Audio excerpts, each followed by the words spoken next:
So I was breaking in my new Vegh Sipahi Turkish bow, and with a blister on my thumb I decided to get in some much needed practice with the Slavic draw, which has been interesting to a few observers.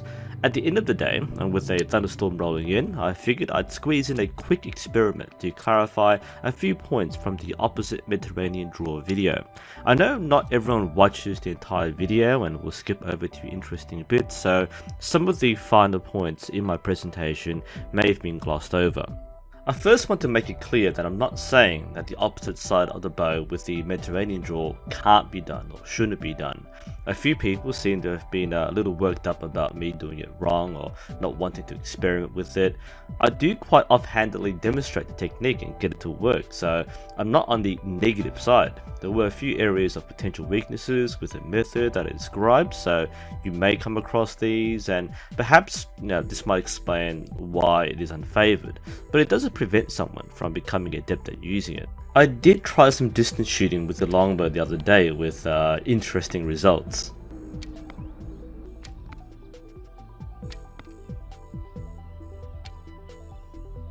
So it's possible to be consistent with it, though the right deflection can be a notable issue. But my longbow setup is pretty bad as it is, so it wasn't a conclusive test. A few hours with my Turkish bow gave me confidence in the arrow flight, so I tried several different draws to establish a benchmark. Now this is only 10 meters with a 34-pound bow, and my goal is to maintain continuous shooting, not necessarily going as quickly as possible, but just knocking and shooting instinctively with all the methods. First, the conventional Mediterranean draw.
Then the Slavic draw.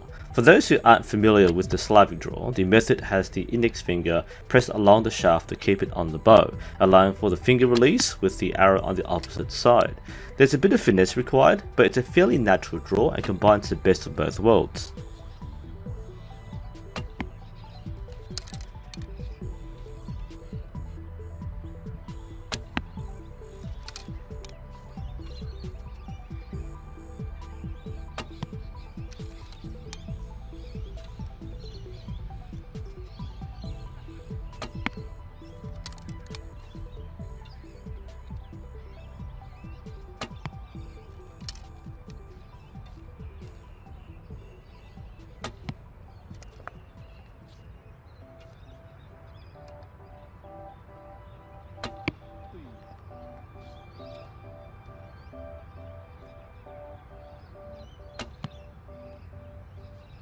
Now for the opposite Mediterranean draw. I immediately come across the problem I stated earlier. The arrow wants to come off the bow. A lot of people report that they don't have this problem, and I might have a theory on why. In archery, one of the fundamentals of good form is alignment, and you can see this through the positioning of the elbow behind the arrow line. Achieving this is desirable with conventional draws. However, many archers don't or can't get into this alignment and have their arms slightly outside the arrow line. With the bent wrist, it may be possible that you can keep your arrow against the bow with your hand. Since attaining a full draw with good elbow positioning is ingrained, I can't guarantee that this will work by itself, so I need to cradle the arrow with my thumb. Regarding keeping the thumb up, a few people have said that I'm doing it wrong. Firstly, this is an experimental process using an unorthodox method that is, for the most part, untested and largely unfavored by most archers, so there isn't exactly a specific definition of the correct method. If you're going to give me flack for putting the thumb up, I want to remind you that the others who have successfully executed the method also keep the thumb up. It works with the thumb up, and I feel like I have to at least try to do it this way to make the process work. It's not the most technically desirable option, but it is functional.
So the grouping was a bit high and more to the right compared to what I was using for the Slavic draw on the same side.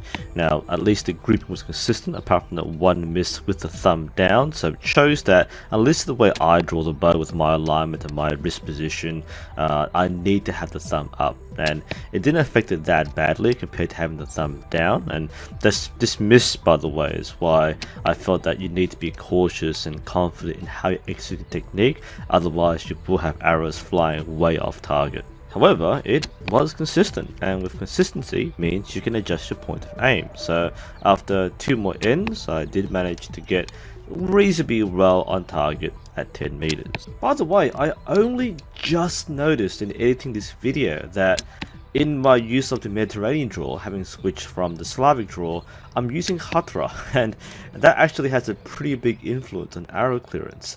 I'm not sure if this would have been different if I kept the bow static or with a natural follow through, but Hatra is an essential technique in many Middle Eastern styles, so the fact that I was subconsciously using it may mean that I've actually skewed my own testing. But point being is that you can make it work, and with Hatra it actually does make it work really well. Now, what does this conclude? Well, it's a functional technique. I can make it work, and at 10 meters it seemed to be just as accurate with what I was using at what I was shooting at. Could I go further? Probably, perhaps, maybe a different time, but it's not a dysfunctional technique. And like I said, it's something you can experiment with.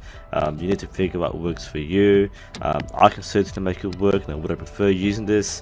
I don't really think so. I think if I was shooting this way, I'd choose Slavic draw rather than the opposite Mediterranean, but it can work. Again, bear in mind, I'm using a light bow. I'm not using a wall bow. I'm just shooting at 10 meters, so this isn't a full comprehensive scientific test. It's just having fun and seeing if we can work with what we have. Anyway, I hope you found this interesting. This is NUSensei, and hopefully I will see you next time.